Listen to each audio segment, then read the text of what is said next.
کہیں آپ نادانی میں یہ بھی وقوفی تو نہیں کرتے؟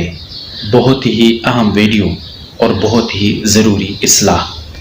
کفار قریش نے گالیوں سے بڑے اشعار لکھیں، حضور اکرم صلی اللہ علیہ وسلم کی توہین کی گئی تھی ان اشعار میں، لیکن وہ اشعار ہم تک نہیں پہنچے۔ کیونکہ صحابہ کرام رضوان اللہ تعالی علیہم اجمعین نے وہ اشعار نہ تو یاد کیے اور نہ ہی آگے شیئر کیے، جس کی وجہ سے وہ اشعار دفن ہو گئے اور ہم تک نہ پہنچے، بلکہ تاریخ کی اوراق میں ان کا کوئی ذکر نہیں ہے۔ آج کل دیکھنے میں یہ آ رہا ہے کہ گستاخانہ مواد کفار سے زیادہ مسلمان پھیلا رہے ہیں، اور وہ یوں کہ کفار ایک خاکہ، ایک تصویر بنا کر اس کے اوپر لکھ دیتے ہیں کہ بنانے یا لکھنے والے پر لعنت بیچ کر آگے شیئر کریں۔ اب کفار کا کام ختم اور مسلمانوں کا کام شروع ہو جاتا ہے۔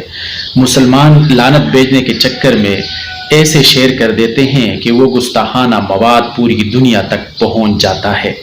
اس کا حل یہ ہے کہ آپ کے پاس گستاخانہ خاکہ، گستاخانہ تصویر یا فلم کا کوئی ٹکڑا آپ کے پاس آ جائے تو آپ اپنی ایمان کی حفاظت کرتے ہوئے صحابہ کرام کے نقش قدم پر چلتے ہوئے بغیر دیکھے، بغیر آگے شیئر کرتے ہوئے اس کو ڈیلیٹ کر دیں۔ اب لعنتی تو لعنتی ہوتا ہے، لعنتی کو لعنت بھیجنے پر اس کو کیا فرق پڑے گا؟